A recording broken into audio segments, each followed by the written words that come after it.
Good afternoon, this is Schweitzer, and we're going to again take a little look at adding vectors involving projectile motion. So as we get started here, we're going to take a quick little look at some review problems to keep our brains thinking about things that we did in the past. So we have a couple different types of projectile motion. We have something you can throw straight up, we can throw straight out off a cliff, or we could throw at an angle, where it's going to do this, sort of parabolic motion. And we're just going to quickly review a couple questions here, okay? Hash it back up again and see what it looks like. So projectile motion is one-dimensional, two-dimensional, three-dimensional, so we have that sort of stuff here. Let's review one dimension quickly. And we'll be always pushing ourselves to think about things in different ways and making sure things are making sense in our brain, okay? So we're throwing a ball straight up, okay? And first it's thrown with a velocity x, and then it's thrown up with a velocity 2x. You should consider yourself a couple of options here for student hypothesis. So number one, second ball will go twice as high. Okay. The balls will be in the air the same amount of time. Okay. The second ball will have a velocity 2 times larger when it hits the ground. Okay, so a couple things here. The ball will go up twice as high. So that one we're going to spend a little more time on, just kind of derive or look at a formula for that. The balls will be in the air the same amount of time. I think most people would say this is going to be a big, big no. Obviously, it's going up twice as fast. It's going to be in the air longer. So this is no. But the question might be, okay, would it be 2 times longer? That might be a better question. Maybe I'll change this out. Okay. So maybe that's a question we'll look at. And C, the second velocity second ball will have a velocity 2 times larger when it's the ground.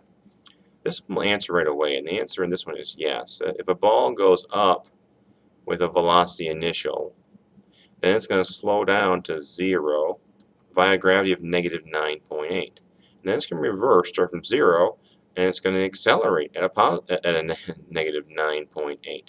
So it has the same acceleration over the same distance. So therefore, it gets back down, it's going to have a negative VI minus any friction. So this one's a yes. So whatever goes up comes back down, and that should be apparent. Okay. In this situation, okay, let's take a look at first of all time, because whenever we're doing any amount of projectile motion problems, time really is the very first thing we're looking at here. So VT equals VI plus AT is a formula we're looking at. And we have XT equals XI plus VIT plus 1/2 AT squared. Okay. So we know at the top of our flight, the velocity equals 0. Okay. So this is 0. This could be x and or 2x. We'll double that guy up. And we don't know time. This is gravity. We don't know this guy, xt. We don't know how high it's going to go. Initial velocity would be 0. Initial velocity could be x or 2x. And this, of course, is net gravity. We don't know time. So anytime you're looking at these formulas, note if you're missing 2 variables, typically the other one will figure it out for you. Okay. So I can't do this one because I'm missing time and distance, but here I'm just missing time. So let's solve this out for time. So VI, I'm going to subtract VI over and divide it by A to give me time. And I'm going to answer this question right here. This guy. Will it be in the air 2 times longer? Okay. And let's look at our formula. There's no squares involved here, so it's all linear. And if I double this guy from x to 2x, then this guy doubles to 2 as well, because it's linear. So in this case, the answer for that one is, will it be in the air twice as long? The answer is yes, time-wise. Okay. All right, of course, it's traveling twice as fast, so in the air twice as fast, yes, 2xv, so will it go twice as high? Okay. So now really I want to know is if I double this, We know this gets doubled, okay? Therefore, will this be doubled? And right away, I would say the answer to that question is no. Why? Because of this guy right here, okay? And this is also going to be a negative value. But either way, this squaring is exponential. It's not linear, okay? Linear meaning if you work 1 hour, make $10. You know, you work 2 hours, you make 20. 3 hours, you make 30. That's what this is right here, linear. That square is going to cause a problem. So we could very easily recondense this formula and substitute this guy in for time here and in for time here, okay? And it's not the most difficult thing. It takes a little time, but eventually you're going to come up with this formula. Vf squared equals Vi squared plus 2 times acceleration and then x final minus x initial. And sometimes on this guy, I just do delta x, okay? Delta x, not delta h. And this is a little easier to start with, and all 3 of these formulas are on our laminated sheet. They give you this one because it takes a little bit of time to derive that to that. Anyways, so we know the velocity final is 0. So velocity I'm going to subtract this guy over velocity initial squared over 2a equals delta x. So in this case, if I double my initial velocity, it's going to have a squaring effect on this thing, okay? And therefore, it's more likely to be going up maybe 4 times higher than it would be if it were to have only the individual doubling, okay? So therefore, the answer to that question is, in fact, no. Will not go towards sign.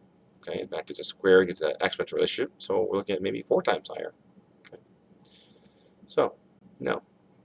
All right, and that's a review of initial projectile motion. All right. So let's take a look at what we got here. Okay. So adding 2-dimensional motion vectors. So this is a really common situation here. A rock is being thrown off a cliff horizontally is a common problem. However, we want to have a systematic way to approach these problems. So, step 1, set up an XY list of variables. Okay. Step 2, time in the air is a variable that's common in both paths. We just saw an example of that. So, rock is thrown 2 meters a second horizontally, and rock is thrown 4 meters horizontally. So now we're throwing horizontally instead of up and down. How do I calculate where the ball will land? Okay. Will the scenario B land twice as far away? Who will be in the air longer?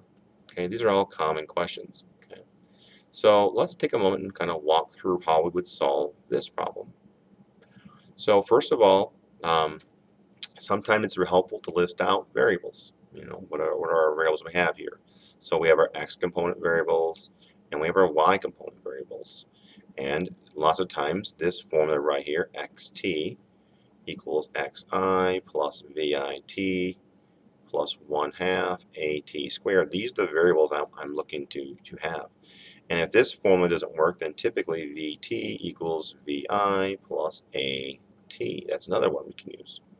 And we just had a third one, putting those two together. But with that being said, what do we have here?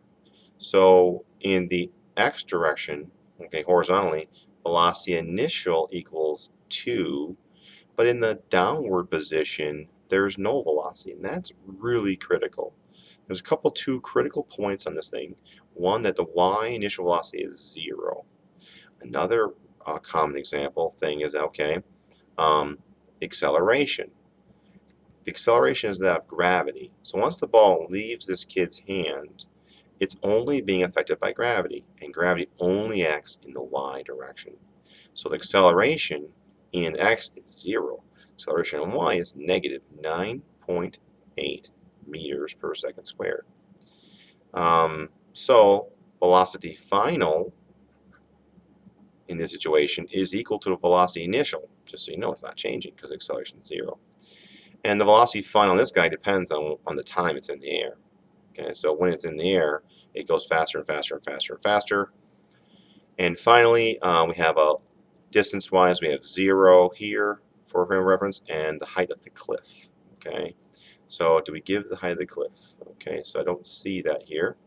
Xt, and then of course this going x would be 0 here going this way, and then x, t here. And if you want to call this guy yt, you can. Okay, so in this situation, okay, so who was in the air longer? Okay, so that's absolutely #1 problem right there that we want to be able to figure out. Okay, and how do we solve it? Well, y is always dealing with time in the air. Okay, so what are my components in time in the air? And I want to find time. Okay, so in this situation, I almost always start with this formula, yt, and I don't have a time here, a distance here. So this is something that would typically be given. So let's just say it's 50 meters if you want to have a variable here, just in case you want that, 50 meters. So we have this guy. This is something we need. And equals initial point 0. Initial velocity is 0 in the y, plus 1/2 at squared.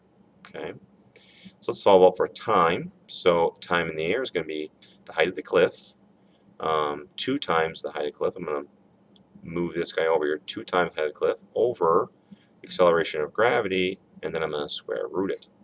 Okay, equals the time in the air. Okay. So doubling the time, the height of the cliff doesn't necessarily double the time because of the square root here. Anyways, and then at that point, we could plug in our height, and we could solve for time. Okay. Notice that in this situation, the time, who will have be in the air longer?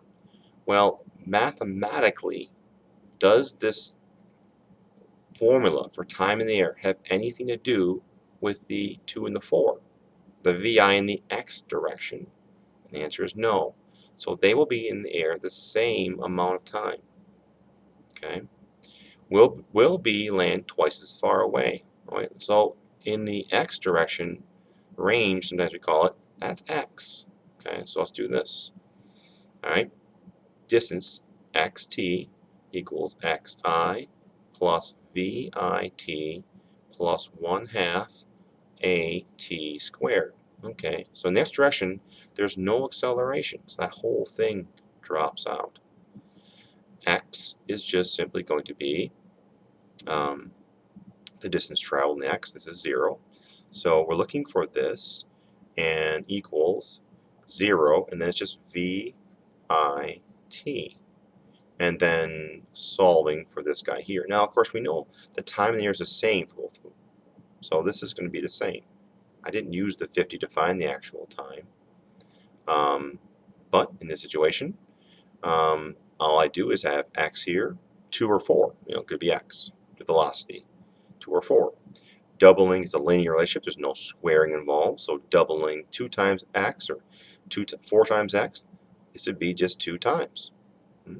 So the answer for this guy is, will B land twice as far away? And the answer is yes. It's in the air the same amount of time. It's traveling twice as fast, so therefore it's going to travel twice as far. How do I calculate that, where the ball will land? That's just this guy right here, using distance formula. Okay.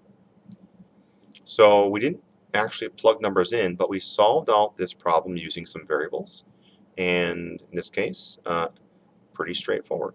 Okay, you could take this formula and plug it right into here, and at that point that would be another full variable, full formula just for solving out where you're going to land on this type of problem.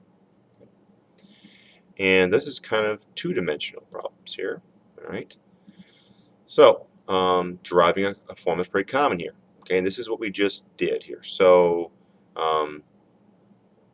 time in the air, where the ball lands. Okay, let's just kind of review that quickly. Okay, I didn't plug it in. Actually, let's stop there. We just did that, and therefore I'm not going to do it again. So we'll stop there. Thank you very much.